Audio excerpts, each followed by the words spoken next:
Hola mis estudiantes, ¿te has preguntado cómo funcionan las secuencias de espectroscopía? ¿Qué utilidad clínica tienen en los protocolos de resonancia magnética? Te lo explicaremos acá.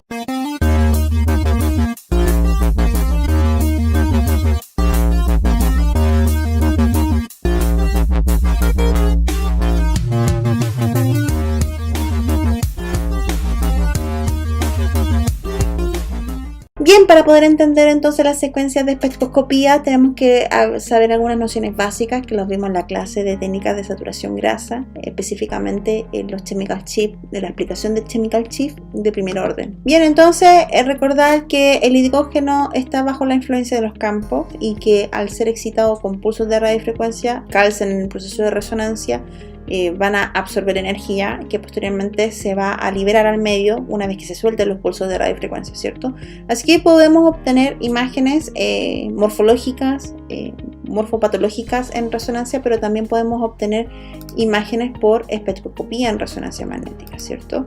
Así que la espectroscopía por resonancia es una técnica que se utiliza para el análisis de compuestos o microcompuestos químicos de algunos procesos metabólicos que ocurren en ciertas estructuras, principalmente se ocupa en cerebro. Estos tejidos que tienen algunos procesos metabólicos como tal pueden diagnosticar algunas condiciones patológicas de base o conformar o acercarnos a lo que pudiésemos obtener en la biopsia. O sea, la espectroscopía trata de lograr llegar y alcanzar la información que pueda obtenerse mediante la biopsia y en algunos casos tratar de evitarla, sobre todo en los tumores cerebrales, ¿cierto? Y existe un alto número de núcleos que están en muchos procesos metabólicos y que hacen que finalmente esas señales sean muy débiles, por lo que las técnicas de espectroscopía tienen que ser muy exactas para minimizar la sensibilidad de los pics de importancia en resonancia magnética, que son el pic de la grasa y el pic del agua. Pero, sin embargo, seguimos estudiando el hidrógeno, obviamente con metabolitos asociados, o sea, composiciones moleculares un poco más complejas, siempre y cuando estén asociadas al hidrógeno, pero en su conjunto forman moléculas metabólicas de estudio. Así que importante también recordar el campo magnético biofísico o bioquímico, en el fondo, que genera la biofísica local, que las influencias bioquímicas van a ser completamente importantísimas en los protocolos de espectroscopía a través del proceso de apantallamiento. Estas diferencias de apantallamiento me permiten poder separar en partes por millón, en una cuantificación universal, todos los metabolitos que se van a estudiar en resonancia, y esto se logra a través del apantallamiento, proceso físico en el cual nosotros ya vimos que se caracterizaba por las condiciones electrónicas de la configuración electrónica que tienen estos átomos o en su molécula como tal. Así que la constante de apantallamiento para el proceso de espectroscopía es muy importante, porque no considera solamente a nivel atómico, sino que considera toda la estructura molecular que pueda haber de manera circundante y cuál es su influencia en peso y condición electromagnética con respecto al acercamiento de otra partícula con condiciones similares. Se va a producir esta diferencia de espectros de señales que se da tal cual entre la señal de la grasa y el agua, pero a nivel metabólico, de algunos metabolitos que son de interés en resonancia magnética. Así que en base a lo anterior, esta propiedad va a condicionar la espectroscopía, que es la técnica que permite detectar compuestos de condiciones metabólicas como tales, ¿cierto? En la espectroscopía tenemos un problema, ¿cierto? En resonancia tenemos habitualmente un problema, porque habitualmente las diferencias de los pics de señales entre la grasa y agua dependen de la intensidad del campo, o sea, mientras mayor sea el campo, mayor va a ser la separación de la señal entre la grasa y el agua, ¿cierto? Por lo tanto, no es lo mismo trabajar en un campo de 1.5 tesla que en un campo de 3 teslas. Eso significa que las señales que yo pueda obtener por espectroscopía van a diferir en los campos, y la idea no es esa. La idea es que un paciente se haga si quiere hacerse el examen en un 3 tesla y después se quiere hacer un examen en un equipo de 1.5 tesla por espectroscopía, la idea es que la información sea lo más fidedigna posible, ¿cierto? Que no difiera de un equipo a otro, que no genere una dependencia de un centro clínico o de un equipo como tal, ¿cierto? Sino que se trabaje en otra unidad que sea universal y que sea indistinta de la intensidad del campo que genera estas variaciones en frecuencia de los protones. La medida universal que es la cual nosotros vamos a trabajar, que son las partes por millón, que se mide en todos los procesos químicos para dar una cuantificación universal de los pesos y que además se cuantifican los apantallamientos en virtud de estas características, ¿cierto? Así que ya no vamos a trabajar en frecuencias, sino que vamos a trabajar en la unidad de partes por millón, que es la unidad que se considera a nivel químico de desplazamiento químico. Ahora, hay que considerar un punto cero, ¿cierto? Entonces, para yo entender que mi cuerpo tenga un punto cero que me diga desde aquí esto es normal y todo lo que esté o a la derecha o a la izquierda se considera metabolitos A o metabolitos B, tiene que haber un punto neutral.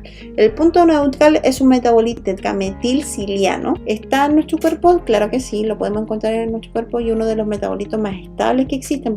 Así que este va a ser un punto de arranque, un punto de calibración en donde en resonancia nos va a permitir saber dónde partir desde los movimientos de desplazamiento químico por apantallamiento en partes por millón. Bien, entonces para poder hacer una espectroscopía por resonancia magnética es que tenemos que entender que ya no vamos a ocupar ni la señal del agua ni la señal de la grasa como componentes macroscópicos, ¿cierto? Y va a ser una zona muy específica a estudiar. No es que vaya a estudiar todo el cerebro por espectroscopía, no, son sectores los que yo estudio, ¿cierto? Así que tengo que buscar zonas bastante homogéneas a nivel parenquimatoso. O sea, yo no estudio el líquido cefalorraquídeo, o sea, muy raro que estudie el líquido cefalorraquídeo a menos que hayan condiciones patológicas de mucho interés en estudio de metabolitos que se estén dando, cosa que no suele darse, ¿cierto? Pero lo importante de esto es que la señal de grasa, agua como estructuras macros tiene que anularse, así que vamos a lanzar pulsos de estructuras para la señal de la grasa y además para la señal del agua. Quiero anular estos dos pics porque son tan pequeñas las señales de los metabolitos que los pics de grasa y agua hacen que finalmente se escondan estas señales y no se exacerben sus diferencias. Por eso es importante anular la señal de la grasa y del agua. A diferencia de anular la señal del agua, me permite que el espectro de metabolitos que yo voy a estudiar sea mucho más exacerbado sus pics ante presencia de la señal del agua que con la anulación de la señal del agua. Se hace mucho más potente los espectros de la señal de los metabolitos cuando anulamos la señal del agua. Y que además tenemos que sí o sí anular la señal de la grasa. Así que aspectos importantes que tengo que considerar: elegir muy bien la zona a estudiar que sea muy homogénea a nivel parenquimatoso, ¿cierto? Saturar señal de agua y grasa, y para eso tengo que tener un chimi muy homogéneo. Trabajar idealmente con campo de 3 telas para que la intensidad de la señal sea mayor, ¿cierto? Sea más potente. Y vamos a depender de ciertos ecos que vamos a ver un poquito más adelante, que me van a permitir qué metabolitos quiero que se expresen más en mis curvas gráficas y que no. Aquí en la espectroscopía, chiquillos, yo no obtengo imagen, no voy a estudiar imagen morfológica, yo voy a estudiar gráficos de espectros de señales de los metabolitos que son de interés, principalmente el cerebro. A diferencia de las imágenes, aquí solamente obtenemos gráficas. Como visualizamos, todos los metabolitos están alojados hacia la derecha siempre de las pantallas en resonancia. El agua se va a indicar hacia la izquierda y los metabolitos de mayor interés que nosotros vamos a obtener son la colina, la creatina, el N-acetil-aspartato y el lactato. Bien, entonces los metabolitos de interés, como habíamos comentado, es la creatina, la colina, el N-acetil-aspartato, el lactato, ¿cierto? Bien, así que para poder estudiar los metabolitos, que no son muchos en realidad, podemos estudiarlo dependiendo de cuánto yo quiero escuchar el eco para obtener metabolitos que procesan rápido o metabolitos que procesan lento, ¿cierto? Así que vamos a tener dos formas de adquirir nuestras secuencias por espectroscopía: mediante los métodos PRES y mediante los métodos STIM. El método PRES ocupa pulso de 90, pulso de 180 y un doble pulso de 180. El pulso 90 lo que hace es excitar la magnetización, ¿cierto? Pasarla al tramo transversal. El pulso 180 se genera perpendicular al primer pulso. En el fondo vuelca más el vector tal cual como lo habíamos visto en las clases de las secuencias turboespíneco. Van sumando eco de señal y finalmente el último pulso se aplica perpendicularmente a los anteriores, acumulando más eco residual. ¿Por qué? Porque finalmente necesito sobreexcitar a los metabolitos para poder cuantificarlos en resonancia magnética. Esta forma de trabajar es muy lenta, por lo tanto el tiempo de eco tiende a ser relativamente largo para poder escuchar estos metabolitos, que rondean entre los 148 y los 88. Habitualmente el tiempo medio que se trabaja de 144 es el tiempo estándar en espectroscopía, y los metabolitos que vamos a ver, que son los básicos que los comentamos, el N-acetilaspartato, la creatina, la colina y el lactato, ¿cierto? Bien, pero podemos estudiar metabolitos que son de tiempos más cortos, claro que sí, por medio del método STEAM, que en el fondo son pulsos de 90 mucho más cortitos, que lo que hacen es un proceso bastante similar al anterior, que van a excitar el trama transversal, luego excitan lo que quedó de la componente longitudinal y vuelven a excitar la transversal. En el fondo es un juego vectorial que mantiene excitado, pero con tiempos más cortitos, para que la señal de eco resultante también sea mucho más cortito, ¿ya? Así que como vamos a obtener tiempos de eco cortos, habitualmente los tiempos que obtenemos son de 35 milisegundos, ¿cierto? Y los metabolitos que podemos ver son la glutamina, el glutamato, las glucosas, ¿cierto? Los lípidos, perfil de lípidos. Así que para esta técnica de tiempo de eco corto, idealmente se tienen que hacer con telajes altos, al menos de 3 telas. Aquí en Chile por lo menos solamente con 3 telas. Que eso me va a permitir que la calidad de la información del eco, como es cortita, muy cortita, en telajes muy altos, me permita que sea una señal fidedigna, ¿cierto? Y no se demore tanto, porque una de las desventajas que tiene la espectroscopía es que, indistintamente de la forma que vamos a ver, porque esta es la primera clasificación, son secuencias que son muy largas, que pueden llegar fácil a durar 10 minutos. Bien, entonces, dependiendo del tiempo de eco que yo espere, en este caso la gráfica que está a la izquierda de su pantalla, espero poquito tiempo, ¿cierto? Ocupamos la técnica y que me permite ver la glutamina, el glutamato, la glucosa, lípidos, ¿cierto? Pero con el método STEAM, ¿cierto? Puedo adquirir tiempo de eco mucho más largo y me permite ver los metabolitos de relajación más lenta, ¿ya? Como la creatinina, la colina, el N-acetilaspartato y el lactato. Ahora, ¿podemos hacer otra clasificación? Claro que sí, dependiendo cuánta información quiero obtener.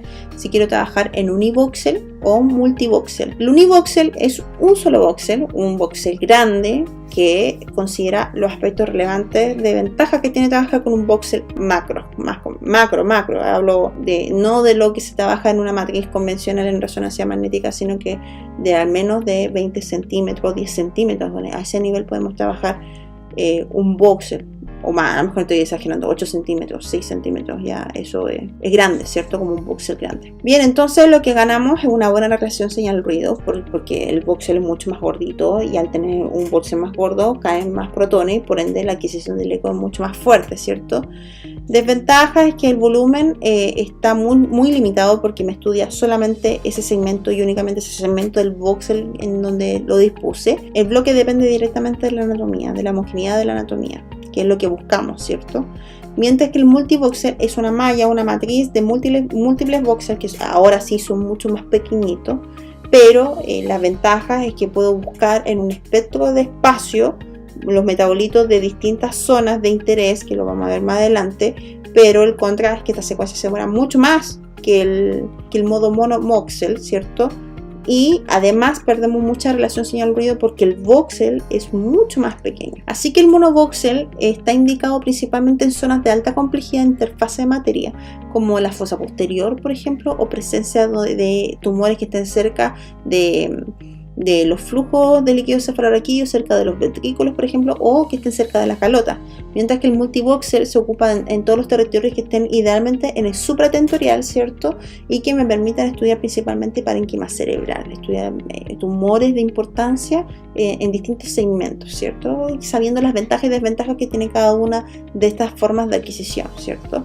Ahora, importante saber que ¿se puede trabajar la espectroscopía después de la inyección del medio de contraste? Sí, se estudia. Hay algunos estudios que avalan que no genera mayor desestabilización de los metabolitos. Sin embargo, se sugiere trabajar solamente después del medio de contraste en presencia de tumores, porque la presencia del medio de contraste exacerba el proceso de apantallamiento, ¿cierto? Lo que hace que tiendan a separar otros metabolitos que no son de interés y acentuar los que ya se encuentran en el estudio, ¿cierto? Lo que mencionamos anteriormente. Ahora, como les comentaba anteriormente, esta es una forma de planificación de la espectroscopía multivoxel. Si se fijan, hay en los 3 planos, en el plano coronal y en el plano sagital, hay un voxel importante un grosor importante del plano de planificación, mientras que en el plano axial es el área perimetral donde van a ir mis múltiples voxels. Importante también que en la espectroscopía anulemos todas las señales que a nosotros nos podrían generar interferencias, como en el caso de la señal del hueso, que es muy dura en espectroscopía y nos puede interferir y generar falsos positivos en nuestra señal de metabolismo. Por lo tanto, tenemos que poner todas las bandas de saturación que dispone nuestro equipo para tratar de anular la señal de la grasa, hacia superior, inferior, derecha, izquierda, anterior, posterior, tratar de minimizar los factores de intensidades amplios que puedan minimizar la expresión de los metabolitos. Esa es la utilidad que tienen las bandas de saturación en espectroscopía. Bien, una vez que ya conocemos entonces las funciones básicas de la espectroscopía, tenemos que conocer nuestros metabolitos que van a ser de utilidad, sobre todo para estos procesos tumorales que vamos a ver como gran utilidad clínica que tiene la espectroscopía. Así que el aspartato es un marcador tumoral, nos indica el grado de integridad neuronal, o sea, qué tan estable celularmente, en su composición celular, se encuentra ese elemento, ¿cierto? Es un indicador muy importante en los procesos tumorales, sobre todo tumorales agresivos de primarios celulares. La creatina habla de los niveles energéticos que se encuentran a nivel cerebral, ¿cierto? El nivel energético de nuestras células, en donde refiere un valor de creatinina dependiendo de un factor de cuociente con el N-acetil-aspartato, que también sacan una cuantificación los radiólogos para ver qué tanta es la relación de gasto energético con respecto a la integridad neuronal, que también está relacionada a los procesos tumorales. La colina está asociada a todos los que son los procesos inflamatorios e infecciosos. Por lo tanto, si hay un proceso de isquemia, un proceso de meningitis, por ejemplo, la colina obviamente va a salir alterada, ¿cierto? Y el lactato está relacionado con todos los procesos de infarto, de hipoxia, de isquemia. Por lo tanto, si queremos ver o cuantificar un tejido que no sabemos la data de esa lesión, o si queremos descartar la presencia de un tumor con un proceso de isquemia que sea poco definido a nivel morfológico, es el lactato que nos va a entregar esta información. Bien, así que las aplicaciones clínicas en espectroscopía es para ver lesiones tumorales, ¿cierto? Enfermedades metabólicas de base, sobre todo en pacientes neonatos pediátricos, encefalopatías hipóxicas e isquémicas, que también se dan mucho en pacientes neonatos, enfermedades nativas como enfermedades mitocondriales, lisosomales, ¿cierto? Y enfermedades demelinizantes, poco. En algún momento tuvo un pic hace unos 6 años atrás, estudios de espectroscopía para enfermedades demelinizantes, pero ya se vio la clínica de que no son útiles para cuantificar procesos demelinizantes, sobre todo que están asociados a patologías vasculares. Lo vamos a ver en los protocolos de esclerosis múltiple, ¿cierto? De enfermedades demelinizantes. Pero lo más acentuado para lo que se trabaja en espectroscopía es para los procesos tumorales y enfermedades metabólicas en pacientes pediátricos. Bien, así que en los tumores el objetivo es caracterizar el tejido tumoral antes de que se llegue a la biopsia. Ya lo que trata de lograr la espectroscopía junto con otras secuencias, los protocolos de tumores en resonancia magnética, es poder llegar a la información lo más cercana posible y tratar de evitar la biopsia. O sea, siempre la biopsia va a ser el que te va a decir el diagnóstico como tal, pero de que podemos evitarla, podemos. ¿Qué podemos hacer también? Es hacer estudios postquirúrgicos, post-tratamiento de radioterapia o estudios de radionecrosis también. Ver el tejido circundante por medio de espectroscopía para ver cómo se va caracterizando el comportamiento metabólico, la respuesta celular que existen frente a estos tratamientos, ¿cierto? En general, y es donde se van a topar los estudios de espectroscopía, es para la presencia de tumores primarios, habitualmente estudios preoperatorios o controles postoperatorios post-tratamiento de radioterapia, ¿cierto? Así que lo importante es que sepamos más o menos para dónde va la connotación metabólica. Siempre la colina se va a ver alterada porque todo proceso tumoral genera una expansión inflamatoria local, porque en el fondo está creciendo algo fuera, anormal, del tejido cerebral. Por lo tanto, esa expansión genera mucho edema residual. Por lo tanto, la colina se dispara. Y en algunos casos, cuando los tumores son muy agresivos, generan una expansión muy brusca y generan una angiogénesis también muy débil por la rapidez del crecimiento, generan necrosis en la zona central. Y esas necrosis, las zonas de necrosis, pueden tener un bajo contenido porque el componente acuoso, edematoso, baja en esta zona porque hay tejido muerto. Se perdió el tejido, no está generando ninguna respuesta celular asociada como si el proceso de expansión, que a veces hasta llega a ser tal el edema que tiende a esconder los tumores, y por espectroscopía son los que encuentran dónde están exactamente los tumores. El N-acetilospartato, que ve la integridad neuronal, o sea, la viabilidad de la célula como tal, tiende a verse disminuido, obviamente por la alteración, la vulnerabilidad celular tumoral, ¿cierto? Y el lactato, el proceso de hipoxia o de isquímica es alto, pero va a depender del tipo de tumor que estemos analizando. Así que en general el N-acetilospartato tiende a bajar en el estudio de tumores, y la creatinina tiende a ser un poquito más alta en conjunto con la colina, ¿cierto? Quien está relacionado con los procesos inflamatorios e infección. Y podemos hacer estudios de comparación antes de una cirugía y después de la cirugía, o antes de un tratamiento y después de un tratamiento. Son muy útiles estos protocolos. Las leucoencefalopatías hereditarias también son procesos que se estudian por medio de espectroscopía para ver el perfil metabólico, principalmente con los tiempos de eco corto, ¿cierto? Con los perfiles de glucosa principalmente. Enfermedades metabólicas también, pero habitualmente los pacientes neonatos le piden siempre los 2 ecos. El estándar de 144, que es el tiempo de eco medio, el tiempo de eco corto, que es para estudiar los procesos cortos, lípidos, glucosa, glutamina, glutamato, ¿cierto? Que están asociadas a ciertas enfermedades metabólicas mitocondriales también.